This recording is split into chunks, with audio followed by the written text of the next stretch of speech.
3, the agony in the garden. Jesus went to the garden of the Gethsemane. The word Gethsemane means olive press.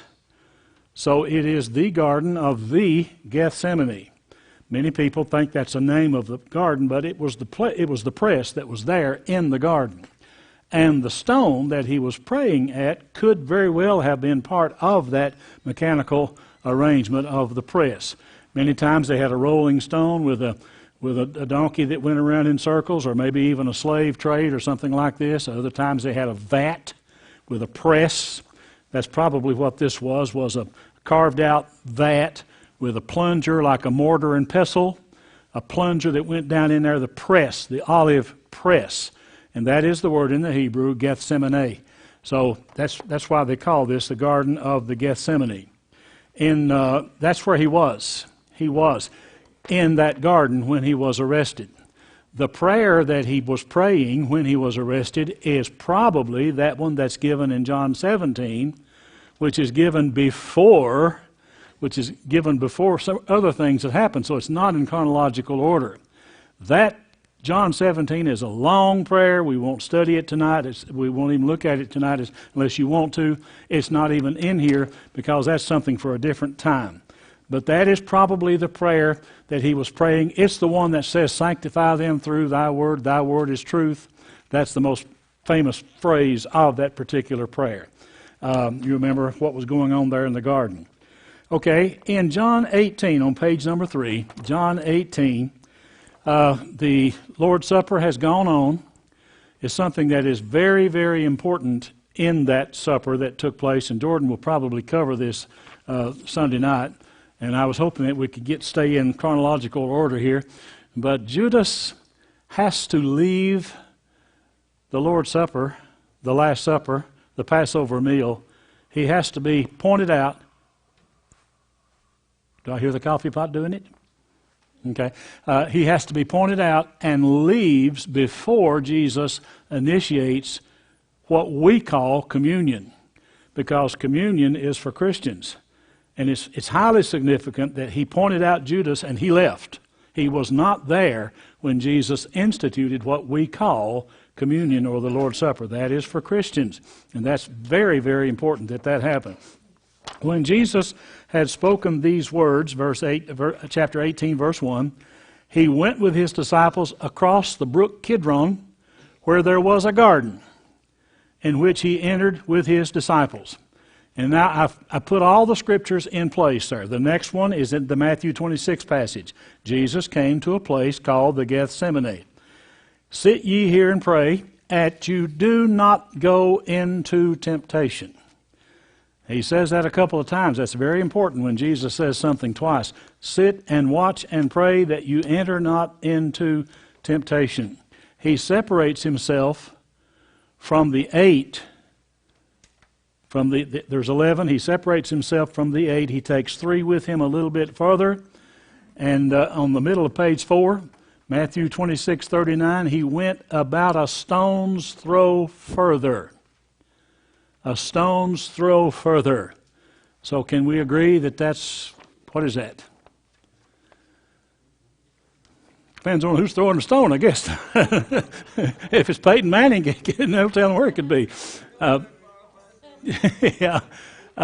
We had, when I was with the telephone company, we had an engineer that was kind of lazy, and there was some briars and bramble patches and stuff like that, and he put down on the drawing to send it to construction about a 9-iron shot was the measurement of how much cable you need to get. About a 9-iron shot. Well, in my case, Larry, that'd be 10 feet. In your case, it'd be 100 feet. So about a 9-iron shot, whatever that is. And that's on the records of the telephone company. About a 9-iron shot out there in the field. He went on about a stone's throw further, and he continued to pray. Then it says on the middle of page 4, there appeared an angel unto him. A lot of people, myself included, don't really pay a lot of attention to that. An angel came to him in the process of that praying. His blood, as it were, his sweat, as it were, great drops of blood falling to the ground. What does it mean when the capillaries rupture and the sweat comes through the pores of the skin. What does that mean? And what does that mean? You're very close to death. Extremely close. The pressure that ruptures the capillaries that combine the arteries to the veins out there at the ends, those ruptured. And that's what's happening here. He's very close. He's very close to death. He's not going to die until he gets to the cross. We have nothing to fear, gang, but his sweat, as it were, great drops of blood. He comes to the disciples. I like this. I want to live next door to Peter in heaven. But why did he call Peter out? Look what it says on the top of page 5. He came to the disciples, finding them asleep, and said to Peter, how come you couldn't watch with me 1 hour? Why did he call Peter out, Petunia? How come that?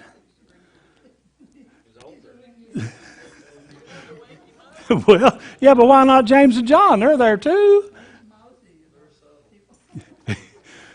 I've always considered Peter as the SAS of the crowd, the self-appointed supervisor. He really wanted to be in charge.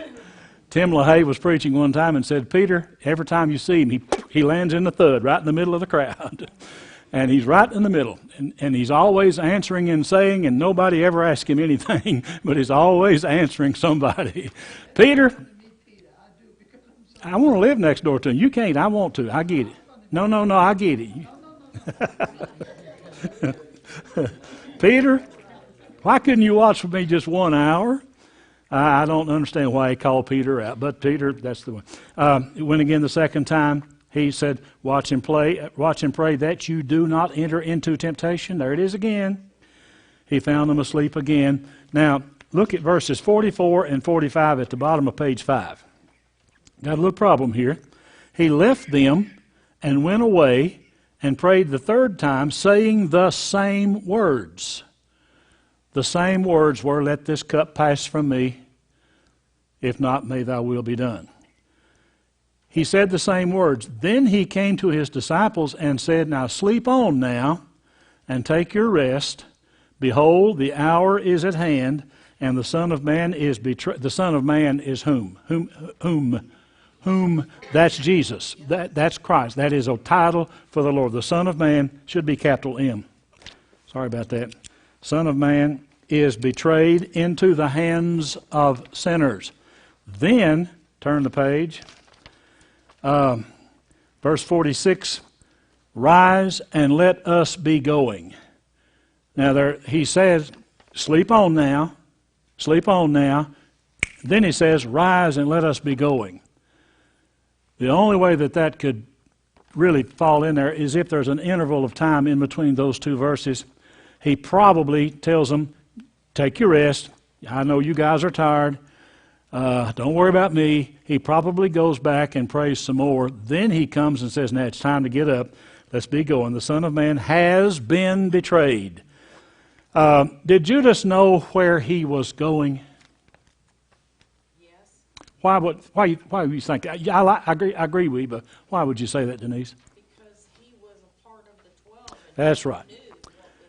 Many times Jesus had spent all night in the Garden of the Gethsemane. He's not trying to hide himself. Jesus is just, listen, he's not trying to hide. If he wanted to resist, he could have, right? Or if he wanted just to walk away, he could have just walked across the top of the mountain, and they would never have found him because it's so dark. They couldn't even identify him in the crowd. So he doesn't make any bones about it. He knows exactly. Judas knows where he is. Judas has got this little signal. We're going to, the one that I kiss.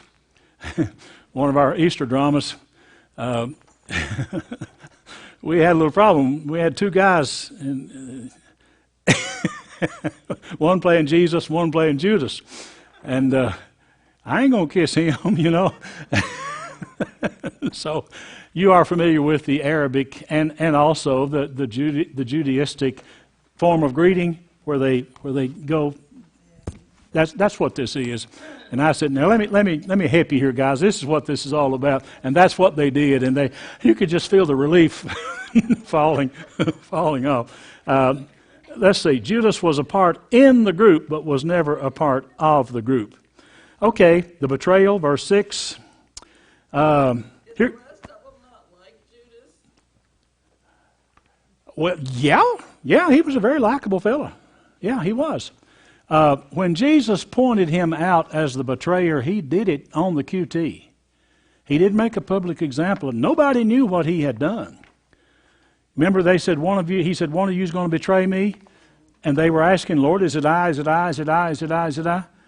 John, ask him, who is it, John? You're the one sitting there. Ask him who it is. And Judas comes up to him and says, is it I? And Jesus says what? You remember? Do what you got to do. And Judas goes out, and they don't know where he's gone. What does the Bible? Do you remember what the Bible says they thought he was doing? To do what? To do, all right, how was he? What do you mean? He was the one with the bag, the treasury. He's going out to buy more food. That's what they thought he was doing. He didn't make a public example out of him. And so, yeah, Judas was a typical politician, I guess you might say, likable type feller, whatever. So he's identified himself, though, here now. Let's see here, where else are? Oh, when they come up to him, which one of you is Jesus? What is his answer? Notice it on verse 7. I am, John 18:5. I am, he is in italics, which means it's added. That's the word, that's the name of God, I am. Moses said, who will I tell them has sent me? And God said, just tell them the big I am, the great I am has sent you. I am that I am. I always used to read that. What does that mean? I am that I am. I am that one. I am that I am. I'm the one you're looking for. I'm the I am. I am. And it says that they recoiled backward, middle of page 7. When he said that, they recoiled backwards and fell to the ground. Paul hit that power on the road to Damascus. Paul ran into that and knocked him forward and blinded him for 3 days. That same power right there. Now they asked him again, Jesus said, who you looking for? And they said, Jesus of Nazareth. I don't think they're probably as obstinate this time. Probably say, Jesus? Which one of you is Jesus? Which one of you calls himself the Son of God? And then, of course, again, he says, I'm he, let these go. Let these guys haven't done a thing. You let these go, top of page 8. Then we have the kiss there in the middle of page 8. When Jesus called him friend, that's not the word for friend. That the term of endearment. When you say he's my friend, do I like him or not? Yeah. I do. This is my friend. I like him. But it's the word that would be like, this is a guy. This is my companion or whatever. This is a guy I picked up. This is when Jesus called him that. He's not expressing a term of endearment to Judas. Okay. Do you think I'm a thief that you've come to arrest? What are you doing with all them staves and all those things here? So anyhow, he is arrested. Peter, the only thing wrong with Peter is his aim. He was not aiming for an ear. It's a downward slice. He's aiming for a head. He really does mean, when he pulls his gun, he means to shoot. Now, he's got this sword, and he's got poor aim. He cuts off the servant's, which ear? The right ear. Don't know why that is significant, except to say he just missed. He missed on the wrong side. And John identifies him as Malchus. John adds a little information to it. He's one of the servants. That's going to come into play a little bit later on when Peter is outside of the fire and Malchus' cousin comes in and says, I believe you were out there, weren't you? The guy he cut his ear off has a cousin who comes in that we'll come to that. Peter, don't do that. Verse 9, page number 9. Don't you know I can pray to the Father, he shall give me more than 12 legions of angels? How many people were there that night that needed protection? Well, okay, let's just be earthly here. How many guys are in that group? 12. 11 apostles plus Jesus. You see the significance of he can send 12 legions of angels. You can get 6,000 apiece if you want it, if we need it. God can take care. You say, well, that just preaches good. That's one of those things that we preachers, we go to town on that kind of stuff, okay? He goes into the trial. Now, he's going to have 6 mistrials, 6 trials. First of all, they're all done in the cover of darkness. You don't do that. You don't have trials at night. He goes to the first trial, and it is before the ex-high priest, the father-in-law of the current high priest, and his name is Annas. It's on the top of page 11. They led him away to Annas first. He was the father-in-law of Caiaphas, who was the high priest that year. Now, how are they leading Jesus? How have they got him tied and in handcuffs, shall we say? He has demonstrated if he don't want to go, there's no way they can make him go. So he has demonstrated he's going to go with them. Matter of fact, he's probably leading the way to think about it, because this is what he came to do, guys. This is it. So they could do this only after he has demonstrated that he's going to let them do it. Number 11, page 11, the king before the current high priest. This is the second trial before Caiaphas, the high priest. He brings him in. Peter is waiting outside. Now, there are 2 apostles that can get into the inner sanctum. One of them is John, because it doesn't say what it is, but he knows the high priest and is known by the high priest and is known to the high priest. For some reason, John had some sort of business associates or something. We also find that when they came on Resurrection Day, John went to his home in Jerusalem. So probably he's got ties there. Anyhow, he knows the high priest. He gets a backstage pass, goes and gets Peter, who is standing outside, dealing with the crowd. And while he's out there, this little girl, I say a little girl, she was a young maiden, I don't know how old she was or whatever, but she is standing at the gate, and she identifies him. You were with the Galilean, weren't you? And at the bottom of page 12, the girl that was keeping the door said to Peter, aren't you one of that man's disciples? Peter said, no, not me. John identifies it on page 13 at the fire was made out of charcoal. He said fire made with coals, charcoal. And they were warming themselves. And a little girl comes up to him, another maiden, and says, this man was also with Jesus. And again he says, no, I don't know him. I don't know him at all. And after about an hour, middle of page 13, another one came by and says, your dialect betrays you. What does that mean? Okay, what does that mean? Your speech betrays you. They knew he was lying. He was from the north. He's a Yankee. He's a Yankee. He's from up north. He's from Galilee. They have that Michigan dialect, you guys. Or you got to do what you got to do from New Jersey or whatever you got to do. But your dialect betrays you. And he said, I know, I don't know. And then what happens? The rooster.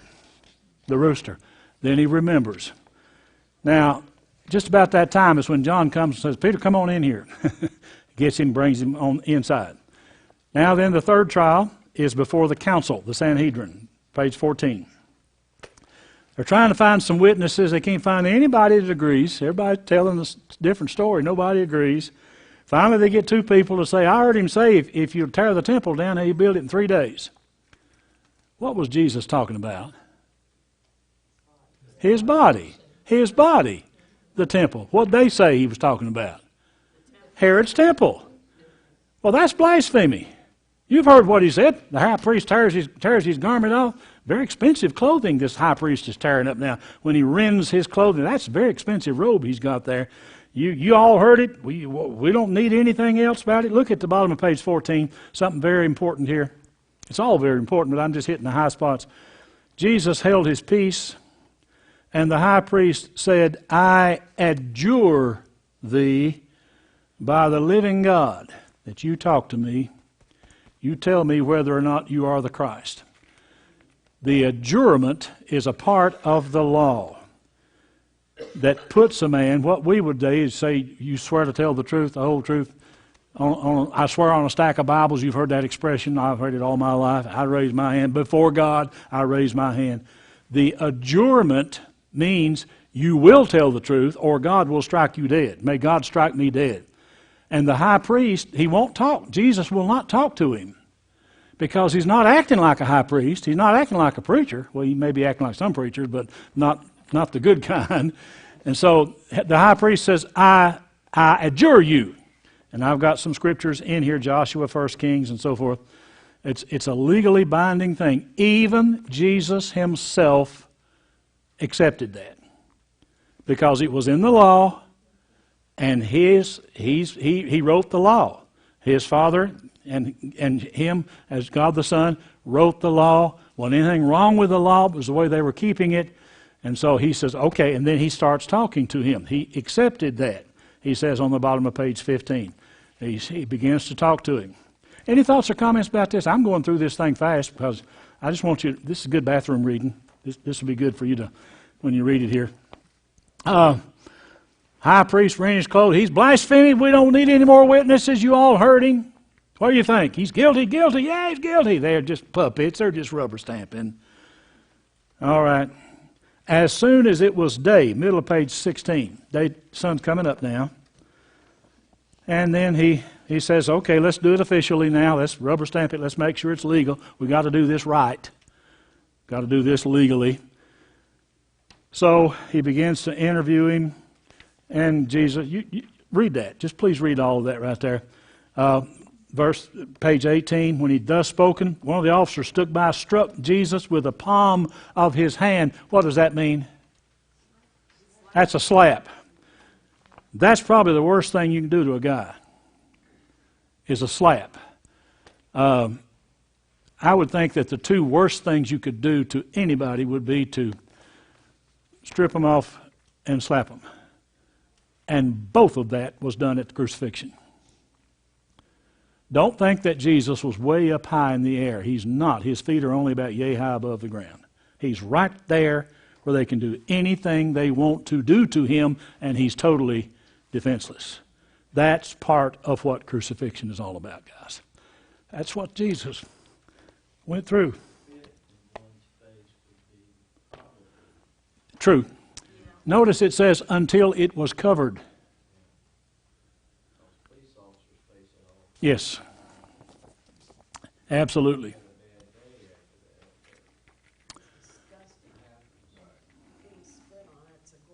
Right. I know the guards at Brushy Mountain were always talking about things like that. They throw all kinds of things through the bars at them. They led Jesus, in verse 18, page 18, they lead him to Pilate's judgment hall. It's Pilate's palace. What accusation do you bring? Well, if he wasn't a crook, we wouldn't have brought him. In other words, we got nothing. That's what they're saying. We got nothing. We got nothing. But if he wasn't a crook, we wouldn't have brought him to you. He is perverting the nation.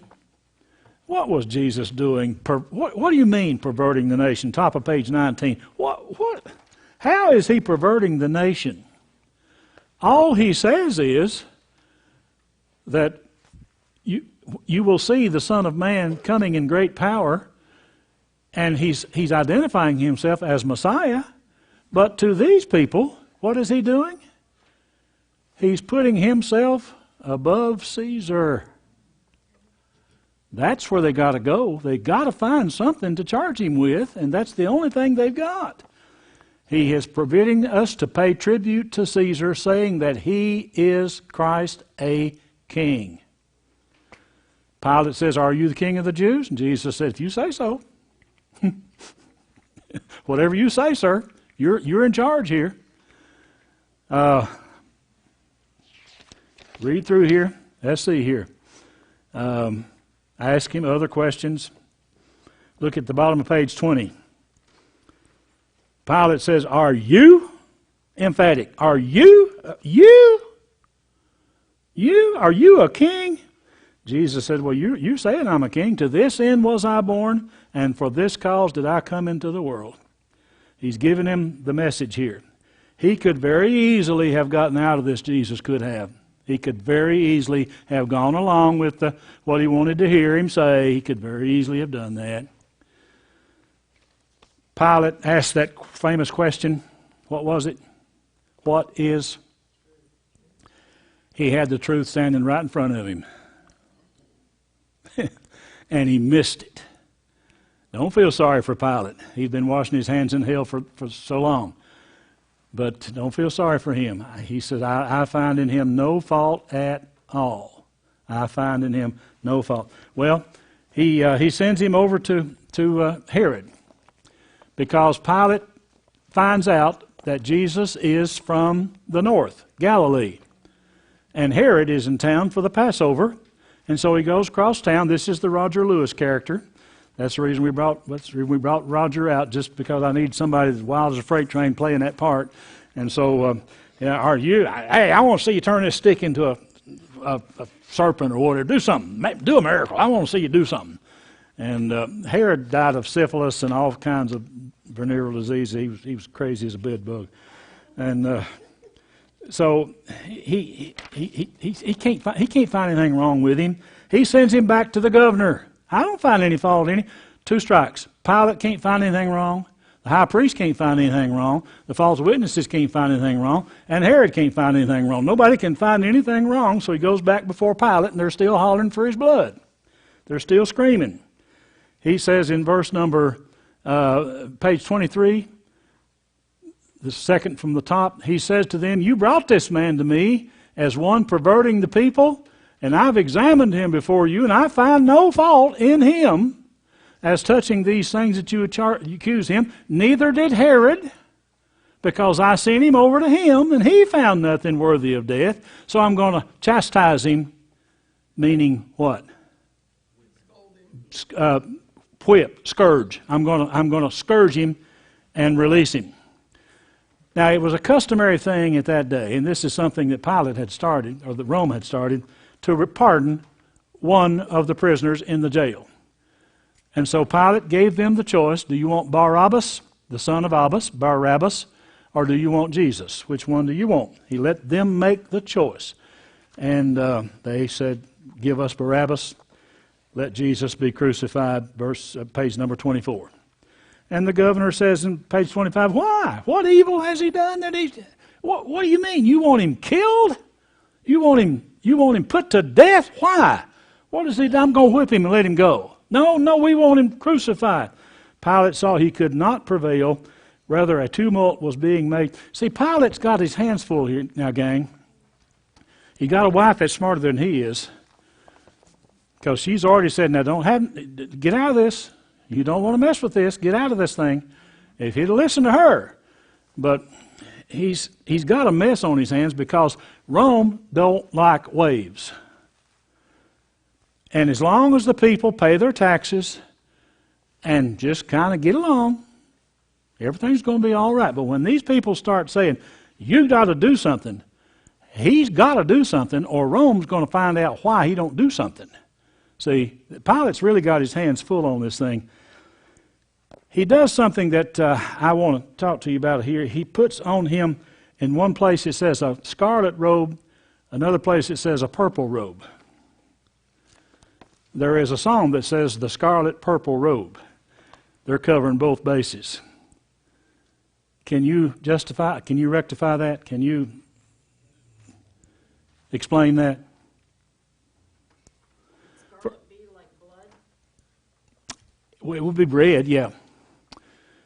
Purple is passion, isn't it? Well, we're just looking at the two colors. We're looking at the colors. One is red and one is scarlet. How do we rectify that? Do we have a contradiction in the Bible? First of all, would they have put a new robe? No. This is a faded purple robe. Faded red, faded purple, dirty robe that they put on him. They're not putting scarlet centurion's robe on him. It's a faded color, been washed and all this kind of stuff. And they put it on him and they make fun of him, and again they spit on his face and they slap him across the face and all these things that are here. Verse number 25, then answered all the people, let his blood be on us and on our children. And he released Barabbas. He had scourged Jesus. He delivered him to be crucified. You take him. You take him. You do it. I find no fault in him at all. Page 26. Yes, sir. I want to know about how he saw that he could not prevail nothing rather than someone was made. He took water and washed his hands before the multitude and said, I am innocent of the blood. Legally he's innocent, but isn't he guilty spiritually? Pilate? Yeah. Oh, yeah. Yes, sir. He's got to do something, and he refuses to do it. He just backs out. But yes, he is spiritually, he's as guilty as he can be. That's why I say he's washing his hands right now in hell. Right now, this very second, he's washing his hands with no water. People say that he was destined to do that. The point is that he is spiritually guilty, and we can find ourselves. We may be legally innocent, but if our heart's not right, we're guilty. True. That's a good point, Frank. That's a good point. You look at people saying he was destined to do that part, but he was still given a way out. He didn't have to do that. He really did not have to do that. He had the authority to turn him loose. I can release you, or I can have you put to death. This is what he's going to say a little bit later on here. Or I think he may have already said it. We just didn't get it. Why don't you talk to me? Don't you know I have the authority to have you crucified or let you go? And Jesus said, you don't have any power at all unless my Father gives it to you. You got nothing, man. That's basically what he was saying. So the one who has turned me over to you, where is that? The one who has turned me over to you has the greater sin. Anybody remember where that is? Bottom of page what? 27. So we're not there yet then. Okay, we're coming. There it is. Pilate said to him, you won't speak to me? Don't you know I have the power to crucify you or release you? And Jesus said, you got nothing. You got nothing except my Father give it to you. Therefore, he that delivered me to you, who would that be? Caiaphas, the Jewish people, has the greater sin. To whom much is given, much is required in return. Okay? Caiaphas is the one person in this whole scenario who should know better. He should, and he does. He does know better. And then Annas, of course, his father-in-law. But this whole thing is a miscarriage of justice here. Let's see here. They bring him up to the execution on page 29. They led him to a place nigh to the city called Calvary.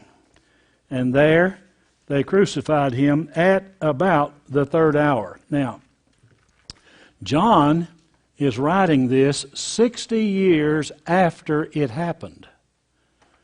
Matthew, Mark, and Luke are probably in the neighborhood of 10 to 15 years after it happened. They're probably they're writing this at about 40, 45, 50. And John is writing this 40 years later. John uses the Roman method of telling time. And Matthew and them use the Jewish method. So when you have the third hour, fourth hour, sixth hour, it may not be the same time, may not be the same thing here on the way they led him to the place called Calvary, and there they crucified him. The timetable goes something like this. When the sun comes up, technically it's 6 o'clock. The day has started now, and then they're going to go through the trial, rubber stamping this thing to make sure that it's done. Between 6 and 9 is the beatings and all this stuff that went on, the preliminary, shall we say. Probably about 9 o'clock, between 9 and 12, they are preparing for the crucifixion to take place. The sun goes dark between 12 and 3. Now, it's not a solar eclipse. An eclipse don't last for 3 hours. Secondly, it is always a full moon. at that time of the month. It's Passover, and Passover always comes on a full moon. And you can't have a solar eclipse and a full moon. They're just incompatible. So it's not a solar eclipse. You hear people saying, well, that's got to be a solar eclipse. Why would they say that? Trying to figure out something, anything but saying that God did it. Anything but God. So the sun goes dark between 12 and 3. At that period of time is when Jesus dies, in that 3 hours. Some of the things that he said, most of them were said in total darkness. Father, forgive them. That's probably while they're driving the nails and so forth. But tetelestai, it is finished. Total darkness. He cries that. He screams that out. That's not a meek little thing. He's saying, I win. I got it. I won. Tetelestai. It is finished. All of that's going on there. Look at page 29. In the middle, about two-thirds of the way down, Matthew 27:36. Sitting down, they watched him there. People come out to see the crucifixion. Let's see what's going on. Pilate writes the accusation. He writes it in Greek, Latin, and Hebrews. This is the king. This is the king of the Jews. They come back and they say, don't say that. Put down there, he said he was the king. And Pilate says, what I have written, I have written. It stands. This is the king. Two thieves, one on the right hand, one on the left. Any part of it there? Okay, page 31, the 7 sayings. I put this in here just so you'll kind of see. He spoke 7 times. We preached on this for 7 different weeks. The first one, probably, Father, forgive them. That's probably when they're driving the nails. That's probably in the hour between 9 and 12, in that area right there. Father, forgive them, for they know not what they do. Woman, behold your son. Remember what that's all about? Son, behold your mother. What is that all about? He's telling John, take care of my mama. And Mom, let John take care of you. Behold your son. As far as we know, John is the only one that's there. Peter is probably on the outskirts somewhere, but as far as we know, John is the only one that is there. Oh, by the way, let's go back to the arrest sequence. You love it. It's good. This is good stuff. Where is it? Where is that? Where's the arrest? Where is the arrest? Oh, yeah, page 10. Go back to page 10. Even Petunia will like this one. She has a weird sense of humor. Yeah. Page 10, right in the middle. You're coming after me with thieves and with staves and everything. There followed him a certain young man having a linen cloth cast about his naked body, and the soldiers laid hold on him, and he ran and left the linen cloth and fled from them buck naked. Now, who in the world, why would Mark put that in there? I mean, what in the world's going on here? Holy Spirit told him to put Well, okay, now you're being spiritual now. That's probably our old friend John Mark.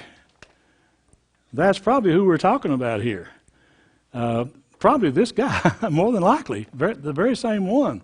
He gets woken up, awakened. He throws a sheet on, goes out there to see what's going on. The soldier grabs the sheet and he runs off. And that made the Bible. That made the Bible. When you get to heaven, you see Mark tell him, no.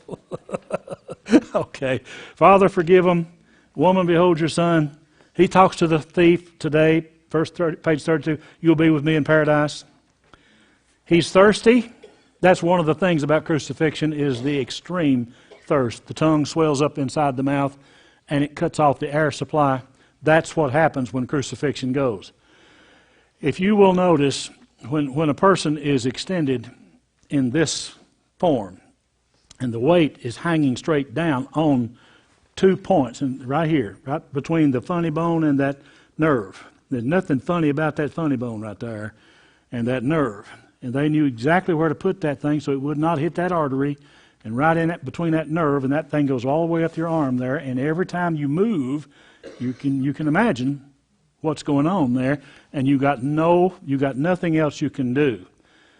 Then you put down on your foot, you're pushing up. You have to push up so you can breathe. Now, I have breathing problems. I can sympathize with this that much. When you cannot breathe, you will do anything you can to breathe.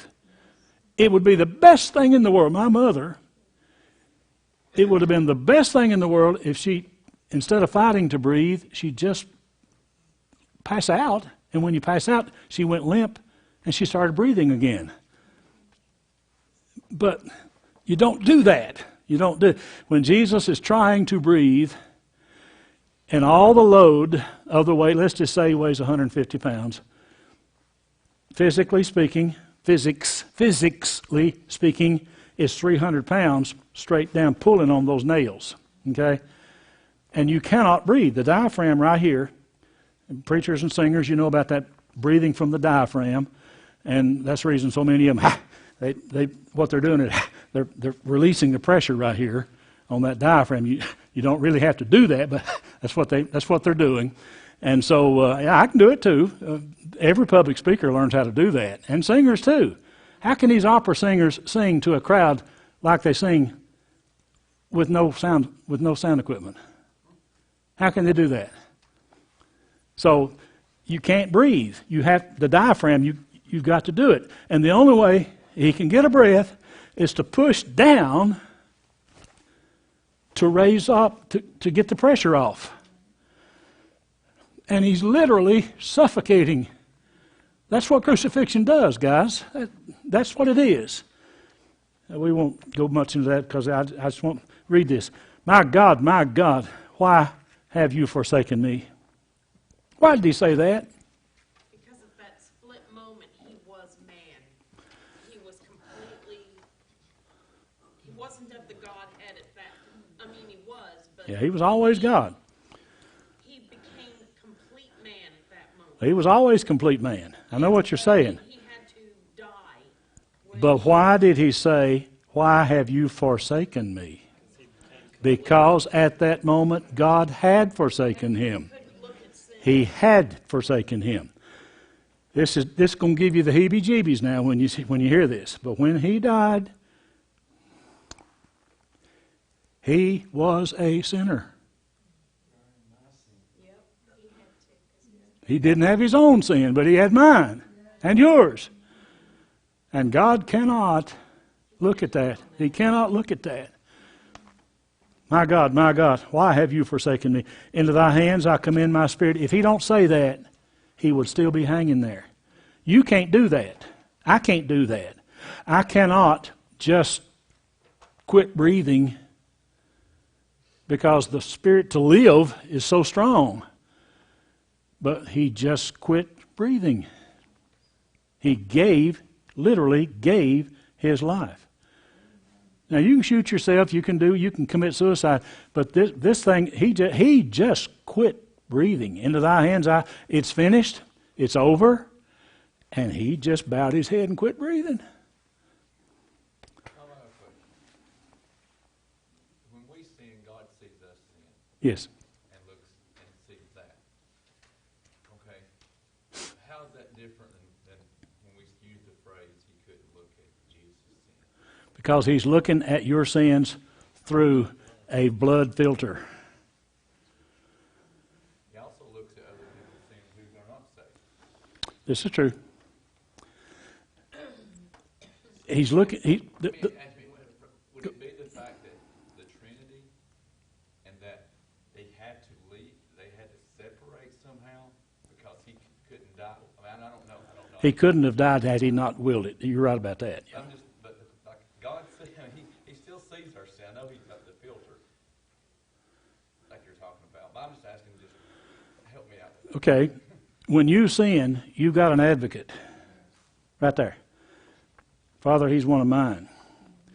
Now, I know what you're saying. He couldn't look at his own son because he was a sinner, but he looks at us when we're sinners. He doesn't turn his back on us. And that's a valid point there. The difference is of who it was and what it was all about. He had no advocate like we have. And his blood had to be shed. It had to be done. It had to be. That's the answer, the blood. That's right. It's because of that. It's because of the blood that it was there.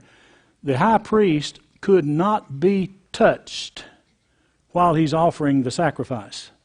You're going to see this on Resurrection Day. Jesus said, no, don't touch me. So there's a difference in his sin and your sin. Because his sin is your sin. It is your sin and my sin. I don't know if I can explain that to you. I really don't. I know what you're saying, and I agree. Anybody want to help me with this? Well, I see it through the blood. I'm sorry? It's through the blood. Of course it is, but what's the difference? What about nonsense? He sees what nonsense. Because we're not I mean, God. nonsense means you're not saved. We're not God. He looks at that. And God doesn't. Well, do what now, John David? And someone who's not saved, he sees that sin, and he sees that sin. Yeah, but It's because we're all redeemed. But he still see, these are. I'm not going to. I mean, I know. I know it. But I'm just saying, just that saying that he can't look at it, I can't see any difference.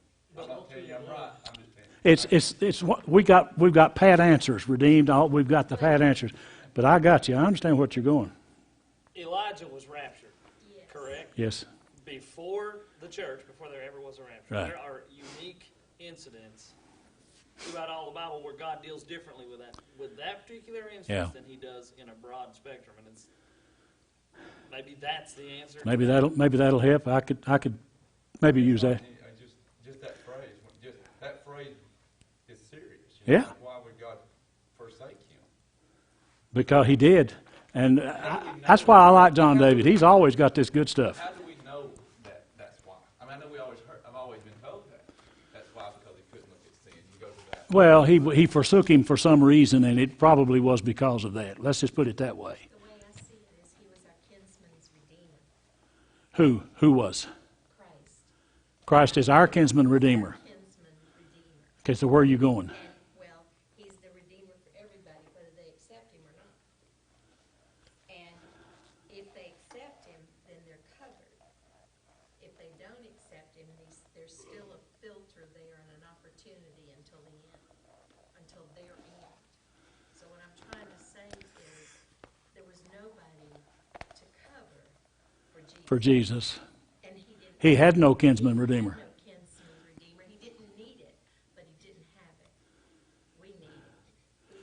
Without him, we That help a little bit? Not much? That's what I'm trying to say about redemption. I got you. Go, Frank. This one pastor, I heard him myself in more than 2 years, there's nobody gonna die and go to hell. Oh, really? Because Christ died for the sins of the whole world. Yes, he did. The sins of the whole world is taken care of. Christ took What's he care of it preaching all. Well, he's preaching himself out of a job. You're right. If there's not a healthy supply of sinners out there, I don't have nothing to preach. I'm just telling you, what a shock it is that we even sit and listen to such crap. You're theologically speaking when you use the word crap, I know. Yeah, I got you. Okay. Let me go on one more thing here. Darkness prevails. Jesus dies. 3 hours of darkness over all the land. Eloi, Eloi, lama sabachthani. I think we covered this before. Eloi, Eloi is the second. It's the dual form of El, Eloi, Elohim. Singular, dual, and plural. That means two. Eloi, Eloi, meaning two. He's talking to the other two aspects of the Godhead. He's the third one. When you say El, you're talking to one God. Eloi is two, and Elohim is three.